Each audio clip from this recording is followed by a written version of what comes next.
প্রস্তুতি ম্যাচে West Indies একাদশের বিপক্ষে 253 রানে ইনিংস ঘোষণা বাংলাদেশের। ক্যারিবীয় সফরেও ব্যর্থ টাইগারদের টপ অর্ডার, দিন শেষে স্বাগতিকরা পিছিয়ে 248 রানে। গ্লোবাল সুপার লিগ খেলতে রাতে প্রথম ধাপে গায়ানা যাচ্ছে রংপুর রাইডার্স। মাঠ মাতাতে চান রিশাদ হোসেন, পারফর্ম করে নজরে আসতে চান আইপিএলের।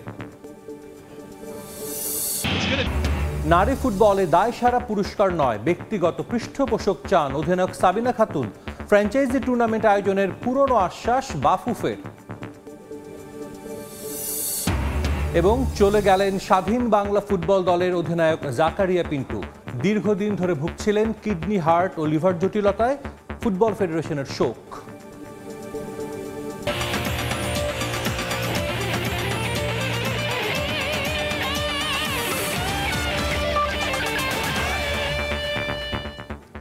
বিশ্বের নানা প্রান্তের খেলাধুলার খবর নিয়ে আমাদের নিয়মিত আয়োজন খেলার সময়, আর এই আয়োজনে আপনাদের সঙ্গে আছি আমি সাজিদ।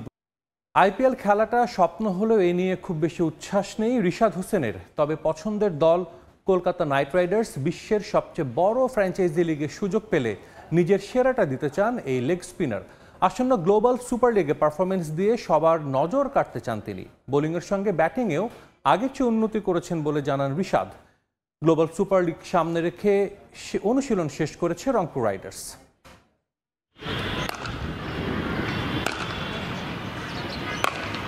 নেটে রিশাদের এমন ব্যাটিং তাণ্ডব নিশ্চয়ই স্বস্তি দেবে রংপুর রাইডার্সকে, কেননা টি-20 ক্রিকেটে তো এমনটাই চায় প্রতিটা ফ্র্যাঞ্চাইজি। সঙ্গে বোলিংটাও যদি থাকে ঠিকঠাক তাহলে তো আর কথাই নেই।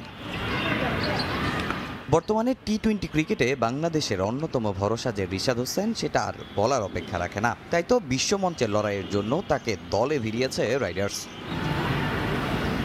এই রিশাদ এবার নাম দিয়েছেন আইপিএল এর নিলামে। বিশ্বের সবচেয়ে বড় ফ্র্যাঞ্চাইজি টুর্নামেন্ট নিয়ে কি ভাবছেন রিশাদ? ইচ্ছা তো সবার থাকে, বাট বেশি আশা করা ভালো না। আমি আশা করি না কখনো কোনো কিছু না, কষ্ট পাবো না। নর্মালি এরকম আমি চিন্তা করি না কখনো, যেমন বিপিএল এর ড্রাফট নিয়েও চিন্তা করি না, যে নর্মাল থাকার চেষ্টা করি, যে কিছু একটা তো সব কিছু আল্লাহর হাতে। ফেভারিট কলকাতা টিমের ভালো লাগে আর কি। শাহরুখ খান না, আমার কলকাতার সাকিব ভাই খেলছে, লিটন দা খেলছে, তো নর্মাল ভালো লাগে।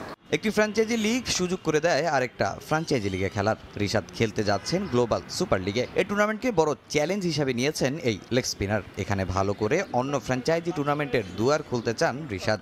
বাংলাদেশের 18 কোটি মানুষের একটা প্রাণ নিয়ে যাচ্ছে আর কি।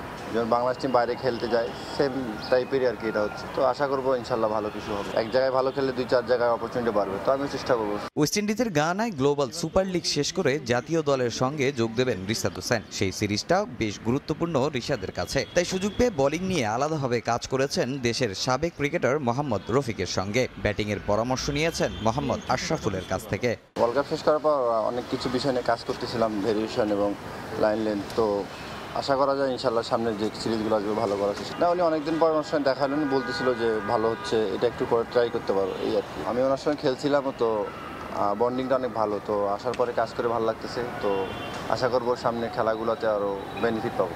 সোমবার গ্লোবাল সুপার লিগ খেলতে দেশ ছাড়বে রংপুর রাইডার্স। এদিন নিয়েছে শেষ মুহূর্তের প্রস্তুতি। 28 নভেম্বর ইংল্যান্ডের হ্যাম্পশায়ারের বিপক্ষে ম্যাচ দিয়ে মিশন শুরু করবে রাইডার্স।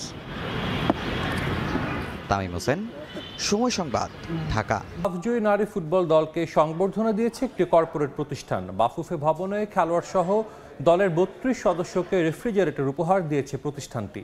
এদিকে দলের পাশাপাশি নারী ফুটবলারদের ব্যক্তিগত স্পন্সরের আহ্বান অধিনায়ক সাবিনা খাতুনের। এছাড়া মেয়েদের ফুটবল এগিয়ে নিতে এবার একটি ফ্র্যাঞ্চাইজি টুর্নামেন্ট ও বেশি ফিফা ফ্রেন্ডলি ম্যাচ খেলার পরিকল্পনার কথা জানান নারী উইং চেয়ারম্যান।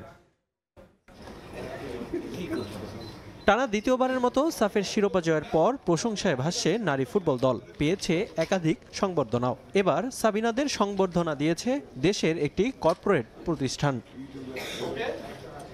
খেলোয়াড়, কোচিং স্টাফ ও কর্মকর্তা মিলিয়ে মোট 32 সদস্যকে রেফ্রিজারেটর উপহার দিয়েছে প্রতিষ্ঠানটি। মেয়েদের খেলাধুলায় উৎসাহিত করতে বাফুফে ভবনে নারী ফুটবল দলকে পুরস্কার তুলে দেন প্রতিষ্ঠানটির সিনিয়র নির্বাহী পরিচালক। এ সময় উপস্থিত ছিলেন বাংলাদেশ নারী ফুটবল দলের হেড কোচ ও নারী উইংস চেয়ারম্যানও। আগামীতেও নারী ফুটবলের পাশে থাকার প্রতিশ্রুতির কথা জানায় প্রতিষ্ঠানটি। আমাদের এই ধারাবাহিকতা অব্যাহত রাখবো। মেয়েদের টানা সাফল্যে পৃষ্ঠপোষকতায় আগ্রহ বাড়ছে বিভিন্ন কর্পোরেট প্রতিষ্ঠানের। তবে দলের পাশাপাশি ফুটবলারদের ব্যক্তিগত স্পন্সরেও আহ্বান অধিনায়ক সাবিনা খাতুনের। পাকিস্তান নেপাল, ভুটান, এদের হচ্ছে ইন্ডিভিজুয়াল কিছু প্লেয়ারের স্পেসিফিক হচ্ছে ইন্ডিভিজুয়াল স্পন্সর আছে, যেটা হচ্ছে আমাদের দেশে নাই। তো আমার মনে হয় এইটা খুবই গুরুত্বপূর্ণ যে আমরা যদি ইন্ডিভিজুয়াল প্লেয়ার স্পন্সর পাই, সেটা আমার মনে হয় সব থেকে মেয়েরা বেনিফিটেড হবে, পাশাপাশি তাদের ব্র্যান্ডিংও হবে, ফুটবলের একটা প্রচার হবে, আর যারা আসলে ফুটবল খেলতে চায় তারা ইন্সপায়ার হবে। নারী ফুটবলারদের সম্মাননা অনুষ্ঠানে আলোচনা হয়েছে আগামীর পরিকল্পনা এবং সমস্যা নিয়ে। মেয়েদের ফুটবল উন্নয়নে গত উইন্ডো থেকে এবার বেশি ফিফা ফ্রেন্ডলি ম্যাচ সহ মেয়েদের একটি ফ্রাঞ্চাইজি টুর্নামেন্ট আয়োজনের কথা জানান নারী উইং চেয়ারম্যান। গভর্নমেন্ট এবং কর্পোরেট হাউসে গিয়ে আসবে, আমরা ঠিক নেক্সট লেভেলে যেতে পারবো। আগামী বছর আশা করতেছি যে আমরা ফ্রাঞ্চাইজি লিগটা করব। একইভাবে লিগের যাতে আমাদের বড় টিমগুলো পার্টিসিপেট করে, সেটার জন্য আমার অবশ্যই চেষ্টা সবসময় ছিল, এখনো থাকবে। আমাদের টার্গেট আছে এই বছর অনেক বেশি ফিফা ফ্রেন্ডলি ক্লাব, আমরা অবশ্যই ফিফা ফ্রেন্ডলি খেলবো। সাফ জয়ের পর এবার নারী ফুটবলারদের বেতন বৃদ্ধির প্রত্যাশা খেলোয়াড়দের। রিফাতুল ইসলাম মিরন, সময় সংবাদ, ঢাকা।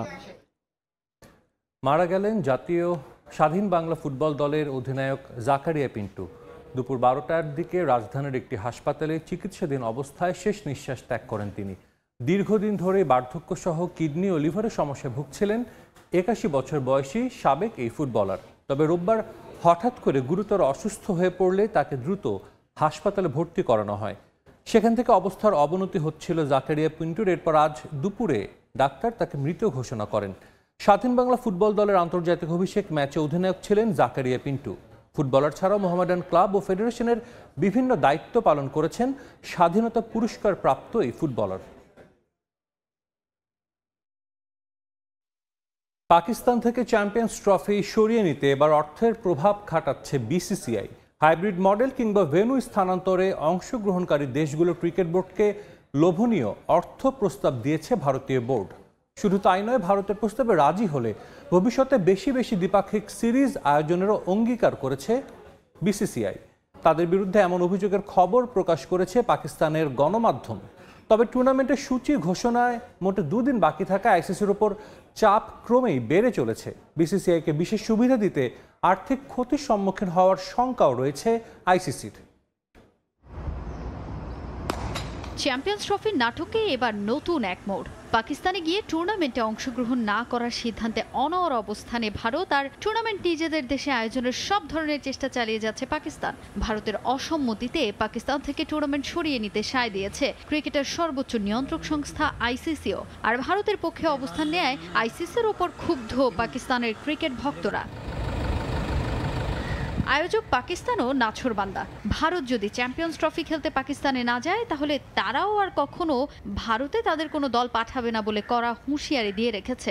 চ্যাম্পিয়ন্স ট্রফি আয়োজনের সম্ভাব্য ভেন্যু নিয়েও ইতোমধ্যেই জোর গুঞ্জন যে পাকিস্তানের মাটি থেকে সরে যাচ্ছে এই টুর্নামেন্ট। সম্ভাব্য ভেন্যু হতে পারে সাউথ আফ্রিকা, কিংবা টুর্নামেন্টের আয়োজক হবে বিসিসিআই। আর হাইব্রিড মডেলে টুর্নামেন্ট আয়োজনের গুঞ্জন তো বেশ পুরনোই। তবে পাকিস্তান কোনোভাবেই হাইব্রিড মডেল কিংবা আয়োজক সত্ত্ব হস্তান্তর করবে না বলে সাফ জানিয়ে দিয়েছে। পাকিস্তানে খেলতে না যেতে এবার নতুন এক পন্থা বেছে নিয়েছে ভারতীয় ক্রিকেট কন্ট্রোল বোর্ড বিসিসিআই। সবচেয়ে ধনী এই বোর্ড এবার অর্থের আশ্রয় নিয়েছে স্বার্থ হাসিলের জন্য। চ্যাম্পিয়ন্স ট্রফির ভেন্যু পরিবর্তনে অংশগ্রহণকারী দেশগুলোকে নাকি লোভনীয় আর্থিক প্রস্তাব দিয়েছে বিসিসিআই। এমন অভিযোগ উঠেছে ভারতীয়দের বিরুদ্ধে। বিসিসিআই নাকি অন্য দেশগুলোর ক্রিকেট বোর্ডের সঙ্গে গোপনে আলোচনা করছে, যাতে এই টুর্নামেন্ট হাইব্রিড মডেলে কিংবা ভেন্যু স্থানান্তর করতে তারা রাজি হয়। আর বিসিসিআই এর এই প্রস্তাবে রাজি হলে নাকি দলগুলোকে আইসিসির কাছ থেকে আয়ের বড় একটি অংশ দেয়া হবে বলেও প্রতিশ্রুতি দেয়া হচ্ছে। শুধু তাই নয়, ভবিষ্যতে ভারতের সঙ্গে বেশি বেশি দ্বিপাক্ষিক সিরিজ খেলারও প্রলোভন দেখানো হয়েছে। এমন খবর ঘুরপাক খাচ্ছে পাকিস্তানের গণমাধ্যমগুলোতে। এদিকে টুর্নামেন্টের সূচি ঘোষণার বাকি মোটে 2 দিন। এখন পর্যন্ত ভেন্যু নিয়ে কোনো পরিষ্কার তথ্য দেয়নি আইসিসি। 19 নভেম্বর সূচি ঘোষণার আগে আইসিসির ওপর চাপ বেড়েই চলেছে। সঠিক সময়ে সূচি প্রকাশ না করতে পারলে সম্প্রচার সত্ত্ব ও বাণিজ্যিক সব চুক্তিতে ক্ষতির মুখে পড়তে পারে ক্রিকেটের সর্বোচ্চ নিয়ন্ত্রক সংস্থা। বিসিসিআইকে বিশেষ সুবিধা দিতে গিয়ে আর্থিকভাবে বড় রকম ক্ষতির শঙ্কা রয়েছে আইসিসির। তাজিন খন্দকার, সময় সংবাদ। আবারও স্বাগত খেলার সময়। বিরাট কোহলি কিংবা অধিনায়ক রোহিত শর্মার সাম্প্রতিক ব্যাটিং পারফরমেন্স নয়, বর্ডার গাভাস্কার সিরিজে ভারতের বড় দুশ্চিন্তার নাম গৌতম গম্ভীর। সিরিজ শুরুর আগে ভারতীয় কোচকে নিয়ে এমন মন্তব্য করেছেন সাবেক অস্ট্রেলিয়ান অধিনায়ক টিম পেইন। ভারতের কোচ হিসেবে গম্ভীরকে উপযুক্ত মনে করেন না সাবেক অজি অধিনায়ক, বরং রবি শাস্ত্রীকে টিম ইন্ডিয়ার কোচ হিসেবে এগিয়ে রাখেন team pain. Border Gavaskar series এলেই অস্ট্রেলিয়া ও ভারতের সাবেক ক্রিকেটারদের মধ্যে জমে ওঠে কথার লড়াই। জবাব আর পাল্টা জবাবে ছাড় দেন না কেউ কাউকে। মাঝে মধ্যে সেই লড়াইয়ে যোগ দেন দুদেশের ক্রিকেটাররাও। 2024-25 সিরিজের আগে আরও একবার কথার লড়াই শুরু হয়ে গেছে দুদেশের সাবেকদের, যার শুরুটা করেন ভারতের সাবেক ক্রিকেটার ও বর্তমান কোচ গৌতম গম্ভীর। তবে এই জবাব পাল্টা জবাবের খেলা এখনই থামছে না। সেখানে নতুন করে যুক্ত হয়েছেন আরেক অজি অধিনায়ক টিম পেইন। স্বদেশি সতীর্থের পক্ষ নিয়ে গম্ভীরের কড়া সমালোচনা করেছেন পেইন। গৌতম গম্ভীর যে মন্তব্য করেছেন সেটি কোনো ভালো উদাহরণ নয়, কারণ পন্টিং শুধু সাধারণ একটা প্রশ্ন করেছিল। আমার মনে হয় পন্টিংকে এখনো গম্ভীর প্রতিদ্বন্দ্বী খেলোয়াড় হিসেবে দেখে, কিন্তু রিকি এখন ধারাভাষ্যকার। মতামত দেওয়ার জন্য তাকে টাকা দেয়া হয়, আর সে সঠিক মতামতই দিয়েছে। টিম পেইন মনে করেন বর্ডার গাভাস্কার সিরিজে ভারত মাঠে নামার আগে তাদের দুশ্চিন্তার কারণ বিরাট কোহলি কিংবা রোহিত শর্মার পারফরম্যান্স নয়, বরং সিরিজে তাদের ভোগাবে কোচ গৌতম গম্ভীর। বিরাট কিছুটা নড়বড়ে অবস্থায় আছে, এটা অবশ্য ভাবার কিছু নয়। তবে আমার চোখে ভারতের এই মুহূর্তের দুশ্চিন্তা রোহিত শর্মা বা বিরাট কোহলির ব্যাটিং নয়, বড় দুশ্চিন্তা তাদের কোচ এবং চাপের মুখে তার শান্ত থাকার সামর্থ্য আছে কিনা সেটা। তবে সিরিজের প্রথম টেস্টে ভারতের সঙ্গে দুশ্চিন্তা বাড়ছে কোচ গৌতম গম্ভীরের। পার্থ টেস্টে শুভমান গিল ও রোহিত শর্মাকে পাওয়া যাবে না, এটা মোটামুটি নিশ্চিত হয়ে গেছে। ফাহিম ইসলাম, সময় সংবাদ। জেসন গিলেস্পিকে সরিয়ে আবারও নতুন কোচ নিয়োগ দিতে যাচ্ছে পাকিস্তান ক্রিকেট বোর্ড। গেল আগস্টে পাকিস্তান টেস্ট দলের কোচ গিলেস্পিকে ওয়ানডে ও টি-20-র জন্য অন্তর্বর্তীকালীন কোচ হিসেবে নিয়োগ দেয় পিসিবি। তবে ক্রিকেট ভিত্তিক ওয়েবসাইট ESPN ক্রিকইনফোর দাবি, বোর্ডের সঙ্গে বনিবনা না হওয়ায় চাকরি হারাচ্ছেন এই অজি কোচ। নতুন কোচ হিসেবে নিয়োগ পেতে যাচ্ছেন আকিব জাভেদ, যদিও বিষয়টি গুঞ্জন বলে উড়িয়ে দিয়েছে পিসিবি। পাকিস্তান ক্রিকেট বোর্ড যেন এক রঙ্গমঞ্চ।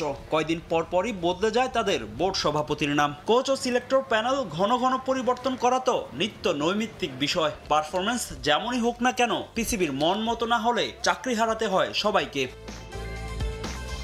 এই তো গেল আগস্টে সাদা বলে পাকিস্তান ক্রিকেট দলের হেড কোচের পদ থেকে সরে যান গ্যারি কার্স্টেন। তার পরিবর্তে টেস্ট দলের কোচ জেসন গিলেস্পিকে অন্তর্বর্তীকালীন কোচের দায়িত্ব দেয় পিসিবি। অস্ট্রেলিয়া সিরিজ দিয়ে শুরু হয় তার মিশন। আশ্চর্যজনকভাবে এই এক সিরিজ দিয়েই ম্যান ইন গ্রিনদের সঙ্গে পথ চলা শেষ হচ্ছে গিলেস্পির।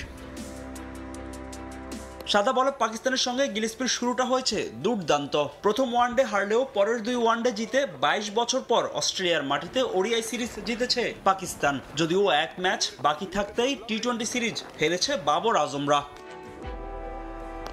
তবে টি-20 সিরিজ হারে নয়, অদ্ভুত এক কারণে চাকরি যাচ্ছে গিলেস্পির। ক্রিকেট ভিত্তিক ওয়েবসাইট ক্রিকইনফোর খবর, এই অজি কোচকে আগামী বছরের চ্যাম্পিয়ন্স ট্রফি পর্যন্ত লাল বলের পাশাপাশি সাদা বলের কোচ হিসেবে চেয়েছে পিসিবি। তবে সেখানে আছে বেশ কিছু শর্ত। এই বাড়তি দায়িত্বের জন্য পিসিবি থেকে কোনো বাড়তি সুযোগ সুবিধা কিংবা বেতন পাবেন না এই অজি কোচ। তবে পিসিবির এই শর্তে রাজি হননি গিলেস্পি। তাতেই বাধে যত বিপত্তি। বাড়তি দায়িত্বের জন্য বাড়তি বেতন দাবি করায় এই কোচকে এখন টেস্ট দল থেকে বাদ দেওয়ার পরিকল্পনা করছে মহসিন নকভী গং। গিলেস্পি রাজি না হওয়ায় এবার 3 ফরম্যাটের জন্য কোচ খুঁজতে নেমেছে পাকিস্তান ক্রিকেট বোর্ড। তাদের পছন্দের তালিকায় প্রথম দিকে ছিলেন আজহার মাহমুদ ও সাবেক কোচ শাকলাইন মুস্তাক। তবে বোর্ডের উপদেষ্টা পর্ষদের সমর্থন না পাওয়ায় এই দুই কোচকে আপাতত কোনো প্রস্তাব দিচ্ছে না পিসিবি। সেক্ষেত্রে পাকিস্তানের নতুন কোচ হওয়ার দৌড়ে এগিয়ে আছেন আকিব জাভেদ। এর আগে বাংলাদেশ ও শ্রীলঙ্কার ফাস্ট বোলিং নিয়ে কাজ করেছেন এই পেসার। সম্প্রতি দায়িত্ব পেয়েছিলেন পিসিবির নির্বাচক প্যানেলের আহ্বায়ক হিসেবে। ক্রিকইনফোর খবর, এবার 3 ফরম্যাটে হতে যাচ্ছেন পাকিস্তান জাতীয় দলের কোচ। দ্রুতই তার নাম ঘোষণা করবে পিসিবি। যদিও ক্রিকইনফোর এই খবর উড়িয়ে দিয়েছে পাকিস্তান ক্রিকেট বোর্ড। সামাজিক যোগাযোগ মাধ্যম এক্সে এক বিজ্ঞপ্তিতে পিসিবি জানায় 3 ফরম্যাটে আকিব জাভেদের কোচ হওয়ার খবরটি সত্য নয়। লাল বলে দক্ষিণ আফ্রিকা সিরিজের পাকিস্তান কোচ হিসেবেই থাকবেন গিলেস্পি। গেল এপ্রিলে টেস্ট দলের জন্য গিলস্পিকে প্রধান কোচ হিসেবে নিয়োগ দেয় পিসিবি। তার অধীনে বাংলাদেশের কাছে টেস্ট সিরিজ হোয়াইট ওয়াশ হয় পাকিস্তান। এরপর ইংল্যান্ডের বিপক্ষে প্রথম টেস্ট হেরে গেলেও দারুণভাবে ঘুরে দাঁড়িয়ে 2-1 ব্যবধানে সিরিজ জিতে নেয় ম্যান ইন গ্রিনরা। ফাহিম ইসলাম, সময় সংবাদ। খেলার সময় শীর্ষ সংবাদ জানিয়ে দিচ্ছে আরেকবার। প্রস্তুতি ম্যাচে ওয়েস্ট ইন্ডিজ একাদশের বিপক্ষে 253 রানে ইনিংস ঘোষণা বাংলাদেশের। ক্যারিবীয় সফরেও ব্যর্থ টাইগারদের টপ অর্ডার, দিন শেষে স্বাগতিকরা পিছিয়ে 248 রানে। এবং চলে গেলেন স্বাধীন বাংলা ফুটবল দলের অধিনায়ক জাকারিয়া পিন্টু। দীর্ঘদিন ধরে ভুগছিলেন কিডনি, হার্ট ও লিভার জটিলতায়, ফুটবল ফেডারেশনের শোক।